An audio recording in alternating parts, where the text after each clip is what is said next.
कहीं भी नहीं है। जो आत्मा के स्वरूप को प्रकाशित करने वाले देवता हैं, जिनके 5 मुख हैं और जो खेल ही खेल में अनायास जगत की रचना, पालन और संहार तथा अनुग्रह एवं तिरोभाव रूप 5 प्रबल कर्म करते रहते हैं, उन सर्वश्रेष्ठ अजर अमर ईश्वर अंबिकापति भगवान शंकर का मैं मन ही मन चिंतन करता हूँ। व्यास जी कहते हैं, जो धर्म का महान क्षेत्र है और जहाँ गंगा यमुना का संगम हुआ है, उस परम पुण्य प्रयाग में जो ब्रह्मलोक का मार्ग है, सत्यव्रत में तत्पर रहने वाले महातेजस्वी महाभाग महात्मा मुनि ने एक विशाल ज्ञान यज्ञ का आयोजन किया। उस ज्ञान यज्ञ का समाचार सुनकर पौराणिक शिरोमणि व्यास शिष्य महामुनि सूत जी वहां मुनियों का दर्शन करने के लिए आए।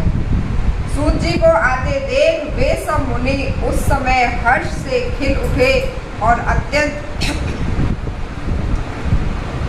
प्रसन्नचित्त से उन्होंने उनका विधिवत स्वागत सत्कार किया। तत्पश्चात उन प्रसन्न महात्माओं ने उनकी विधिवत स्तुति करके विनय पूर्वक हाथ जोड़कर उनसे इस प्रकार कहा। सर्वज्ञ विद्वान रोम हर्ष गण जी, आपका भाग्य बड़ा भारी है। इसी से आपने व्यास जी के मुख से अपनी प्रसन्नता के लिए ही संपूर्ण पुण्य विद्या प्राप्त की, इसीलिए आप आश्चर्य स्वरूप कथाओं के भंडार हैं। ठीक उसी तरह जैसे रत्नाकर समुद्र बड़े बड़े सारभूत रत्नों का आगार है। तीनों लोकों में भूत, वर्तमान और भविष्य तथा और भी जो कोई वस्तु है वह आपसे अज्ञात नहीं है। आप हमारे सौभाग्य से इस यज्ञ का दर्शन करने के लिए यहाँ पधार गए और इसी ब्याज से हमारा कुछ कल्याण करने वाले हैं। क्योंकि आपका आगमन निरर्थक नहीं हो सकता, हमने पहले भी आपसे शुभाशुभ तत्व का पूरा वर्णन सुना है, किंतु उससे तृप्ति नहीं होती। हमें उसे सुनाने की बारंबार इच्छा होती है। उत्तम बुद्धि वाले सूत जी, इस समय हमें एक ही बात सुननी है। यदि आप अनुग्रह हो तो गोपनीय होने पर भी आप उस विषय का वर्णन करें। घोर कलयुग आने पर मनुष्य पुण्य कर्म से दूर रहेंगे, दुराचार में फंस जाएंगे और सब के सब सत्य भाषण से मुंह फेर लेंगे, दूसरों की निंदा में तत्पर होंगे, पराये धन को हड़प लेने की इच्छा करेंगे। उनका मन पराई स्त्रियों में आसक्त होगा तथा वे दूसरे प्राणियों की हिंसा किया करेंगे। अपने शरीर को ही आत्मा समझेंगे, मूढ़, नासिक और पशु बुद्धि रखने वाले होंगे। माता पिता से द्वेष रखेंगे, ब्राह्मण लोभ रूपी ग्रह से ग्रास बन जाएंगे। वेद बेचकर जीविका चलाएंगे, धन का उपार्जन करने के लिए ही विद्या का अभ्यास करेंगे और मद से मोहित रहेंगे। अपनी जाति के कर्म छोड़ देंगे, प्राय दूसरों को ठगेंगे, तीनों कालों की संध्या उपासना से दूर रहेंगे और ब्रह्म ज्ञान से शून्य होंगे। समस्त क्षत्रिय भी सर्वधर्म का त्याग करने वाले होंगे। कुसंगी, पापी और व्यभिचारी होंगे, उनमें शौर्य का अभाव होगा। वे कुत्स्य चौर्य कर्म से जीविका चलाएंगे, शूद्रों का सा बर्ताव करेंगे और उनका चित्त काम का किंकर बना रहेगा। वैश्य संस्कार भ्रष्ट, सर्वधर्म त्यागी, कुमार्गी, धनोपार्जन न परायण तथा नाप तोल में अपनी कुत्सित वृत्ति का परिचय देने वाले होंगे। इस तरह शूद्र ब्राह्मणों के आचार में तत्पर होंगे, उनकी आकृति उज्जवल होगी, अर्थात वे अपना धर्म कर्म छोड़कर उज्जवल वेशभूषा से विभूषित हो व्यर्थ घूमेंगे। वे स्वभावतः ही अपने धर्म का त्याग करने वाले होंगे, उनके विचार धर्म के प्रतिकूल होंगे, वे कुटिल और द्विज निंदक होंगे। यदि धनी हुए तो कुमार्ग में लग जाएंगे, विद्वान हुए तो वाद विवाद करने वाले होंगे। अपने को कुलीन मानकर चारों वर्णों के साथ वैवाहिक संबंध स्थापित करेंगे, समस्त वर्णों को अपने संपर्क से भ्रष्ट करेंगे। वे लोग अपने अधिकार सीमा से बाहर जाकर द्विजोतित सत्कर्मों का अनुष्ठान करने वाले होंगे। कलयुग की स्त्रियां प्राय सदाचार से भ्रष्ट और पति का अपमान करने वाली होंगी। सास ससुर से द्रोह करेगी, किसी से भय नहीं मानेगी, मलिन भोजन करेगी, कुत्सित हाव भाव में तत्पर होगी, उनका शील स्वभाव बहुत बुरा होगा और वे अपने पति की सेवा से सदा ही विमुख रहेगी। सूत जी, इस तरह जिनकी बुद्धि नष्ट हो गई है, उन्होंने अपने धर्म का त्याग कर दिया है। ऐसे लोगों को इहलोक और परलोक में उत्तम गति कैसे प्राप्त होगी? इसी चिंता से हमारा मन सदा व्याकुल रहता है। परोपकार के समान दूसरा कोई धर्म नहीं है। अतः जिस छोटे से उपाय से इन सबको पापों का तत्काल नाश हो जाए, उसे इस समय कृपा पूर्वक बताइए, क्योंकि आप समस्त सिद्धांतों के ज्ञाता हैं। व्यास जी कहते हैं, उन भाव विदात्मा मुनियों की यह बात सुनकर सूत जी मन ही मन भगवान शंकर का स्मरण करके उनसे इस प्रकार बोले। सूत जी ने दिया है शिव पुराण का परिचय। सूत जी कहते हैं, साधु महात्माओं, आपने बहुत अच्छी बात पूछी है। आपका यह प्रश्न तीनों लोगों का हित करने वाला है। मैं गुरुदेव व्यास का स्मरण करके आप लोगों के स्नेहवश इस विषय का वर्णन करूंगा। आप आदर पूर्वक सुनिए। सबसे महान जो शिव पुराण है, वह वेदांत का सार सब है तथा वक्ता और श्रोता का समस्त पाप राशियों से उद्धार करने वाला है। इतना ही नहीं, वह परलोक में परमार्थ वस्तु को देने वाला है। कली की कलम राशि का विनाश करने वाला है। उसमें भगवान शिव के उत्तम यश का वर्णन है। ब्राह्मणों, धर्म, अर्थ, काम और मोक्ष, इन चारों पुरुषार्थों को देने वाला वह पुराण सदा ही अपने प्रभाव की दृष्टि से वृद्धि या विस्तार को प्राप्त हो रहा है। विप्रवो, उस सर्वोत्तम शिव पुराण के अध्ययन मात्र से वे कलयुग के पाप शक्त जीव श्रेष्ठतम गति को प्राप्त हो जाएंगे। कलयुग के महान उत्पाद तभी तक जगत में निर्भय होकर विचरेंगे जब तक वहाँ शिव पुराण का उदय नहीं होगा। इसे वेद के तुल्य माना गया है। इस वेद कल्प पुराण का सबसे पहले भगवान शिव ने ही प्रेरण किया था। विद्येश्वर संहिता, रुद्र संहिता, विनायक संहिता, उमा संहिता, मातृ संहिता, एकादश रुद्र संहिता, कैलाश संहिता, शतरुद्र संहिता, कोटि रुद्र संहिता, सहस्त्र कोटि रुद्र संहिता, वायव्य संहिता तथा धर्म संहिता। इस प्रकार इस पुराण के 12 भेद या खंड हैं। वह 12 संहिताएं अत्यंत पुण्यमयी मानी गई हैं। ब्राह्मणों, अब मैं उनके श्लोकों की संख्या बता रहा हूँ। आप लोग सब आदर पूर्वक सुने। विद्येश्वरी संहिता में 10,000 श्लोक हैं। रुद्र संहिता, विनायक संहिता, उमा संहिता और मातृ संहिता, इनमें से प्रत्येक में 8-8 हजार श्लोक हैं। ब्राह्मणों, एकादश रुद्र संहिता में 13,000, कैलाश संहिता में 6,000, शत्र रुद्र संहिता में 3,000, कोटि रुद्र संहिता में 9,000, सहस्त्र कोटि रुद्र संहिता में 11,000, वायव्य संहिता में 4,000 तथा धर्म संहिता में 12,000 श्लोक हैं। इस प्रकार मूल शिव पुराण की श्लोक संख्या 1,00,000 है, परंतु व्यास जी ने उसे 24,000 श्लोकों में संक्षिप्त कर दिया है। पुराणों की क्रम संख्या के विचार से इस शिव पुराण का स्थान चौथा है। इसमें 7 संहिताएं हैं। पूर्व काल में भगवान शिव ने श्लोक संख्या की दृष्टि से 100 करोड़ श्लोकों का एक ही पुराण ग्रंथ किया था। सृष्टि के आदि में निर्मित हुआ वह पुराण संहिता अत्यंत विस्मृत है।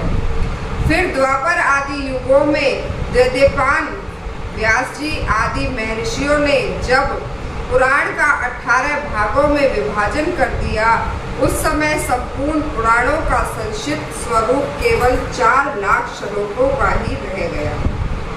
उस समय उन्होंने शिव पुराण का 24,000 श्लोकों में प्रतिपादन किया। यही इसके श्लोकों की संख्या है।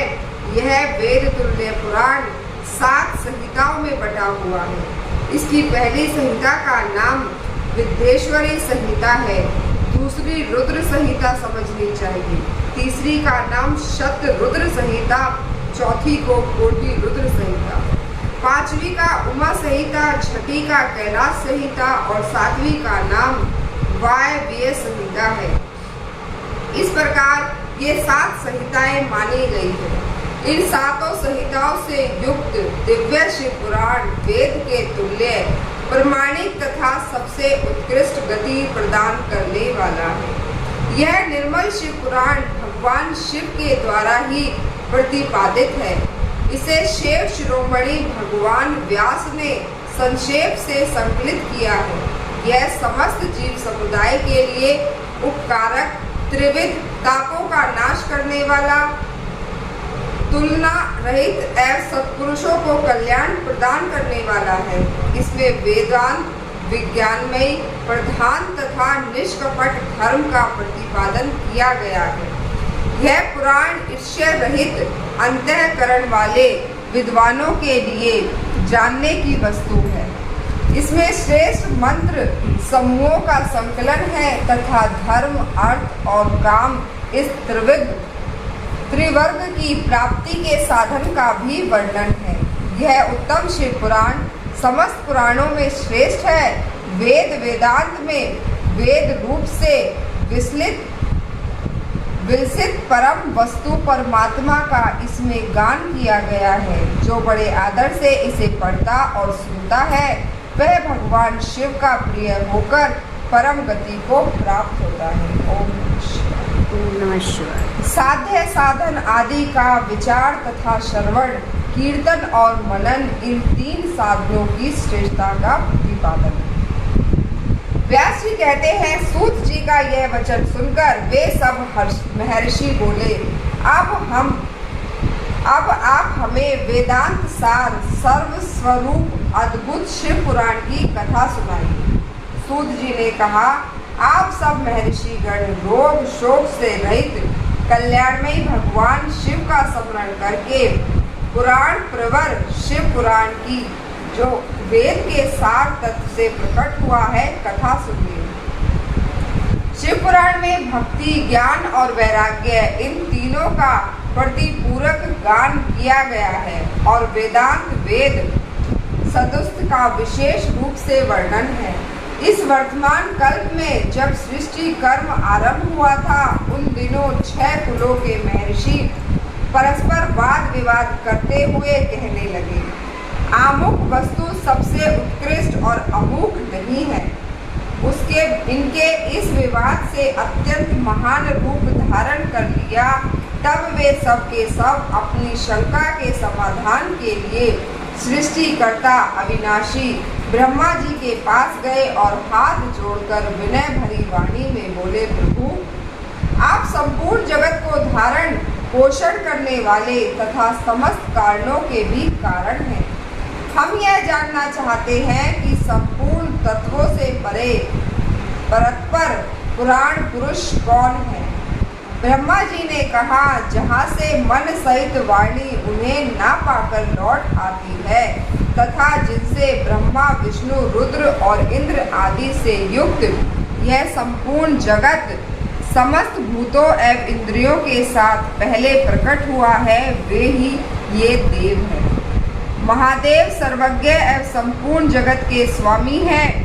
ये ही सबके उत्कृष्ट हैं। भक्ति से ही इनका साक्षात्कार होता है, दूसरे किसी उपाय से कहीं इनका दर्शन नहीं होता। रुद्र, हरि, हर तथा अन्य देवेश्वर सदा उत्तम भक्ति भाव से उनका दर्शन करना चाहते हैं। भगवान शिव में भक्ति होने से मनुष्य संसार बंधन से मुक्त हो जाता है। देवता के कृपा प्रसाद से उनमें भक्ति होती है और भक्ति से देवता का कृपा प्रसाद प्राप्त होता है। उसी का तरह जैसे यहाँ अंकुर से बीज और बीज से अंकुर पैदा होता है, इसीलिए तुम सब ब्रह्म ऋषि भगवान शंकर का कृपा प्रसाद प्राप्त करने के लिए भूतल पर जाकर वहां सहस्त्रों वर्षों तक चालू रहने वाले एक विशाल यज्ञ का आयोजन करो। इस यज्ञपति भगवान शिव की ही कृपा से वेदोक्त विद्या के सारभूत साध्य साधन का ज्ञान होता है। शिव पद की प्राप्ति ही साध्य है, उनकी सेवा ही साधन है तथा उनके प्रसाद से जो नित्य नैमित्तिक आदि फलों की ओर से निष्प्रय होता है वही साधक है। वेदोक्त कर्म का अनुष्ठान करके उनके महान फल को भगवान शिव के चरणों में समर्पित कर देना ही परमेश्वर पद की प्राप्ति है। वही सालोक्य आदि के कर्म से प्राप्त होने वाली मुक्ति है। उन पुरुषों की भक्ति के अनुसार उन सबको उत्कृष्ट फल की प्राप्ति होती है। करना चाहिए। यह श्रुति का वाक्य हम सबके लिए प्रमाणभूत है।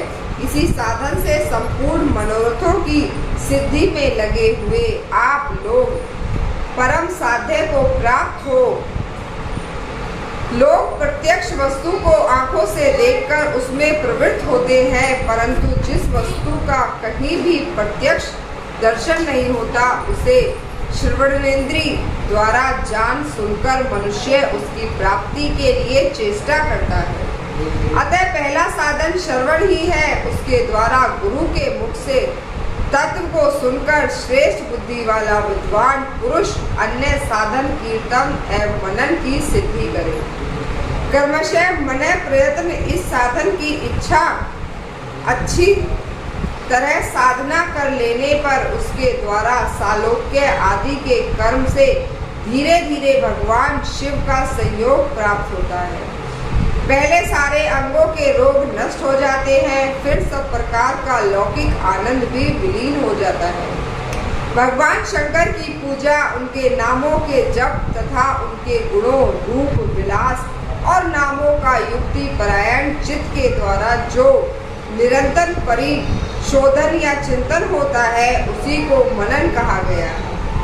वह महेश्वर की कृपा दृष्टि से उपलब्ध होता है।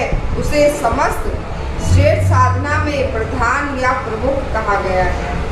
सूत जी कहते हैं, मुनीश्वरों,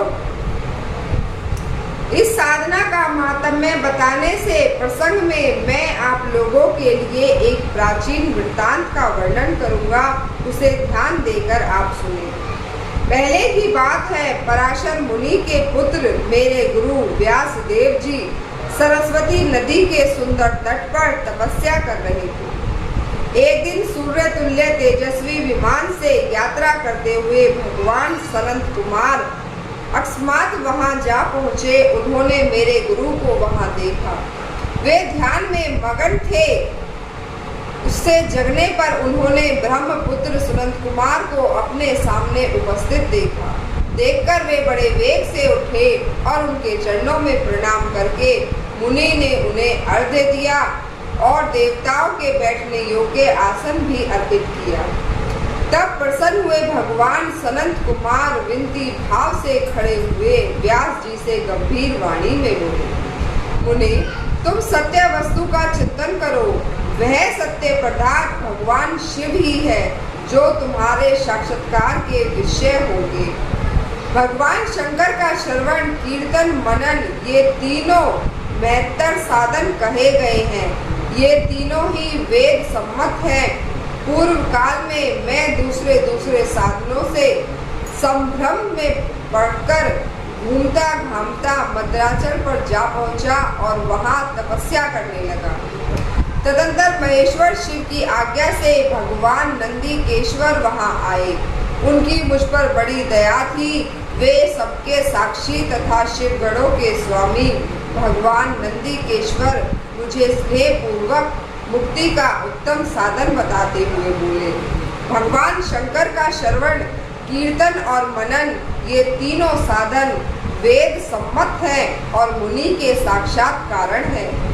यह बात भगवान शिव ने मुझसे कही है, अतः ब्राह्मण तुम शरणादि तीनों साधनों को का ही अनुष्ठान करो।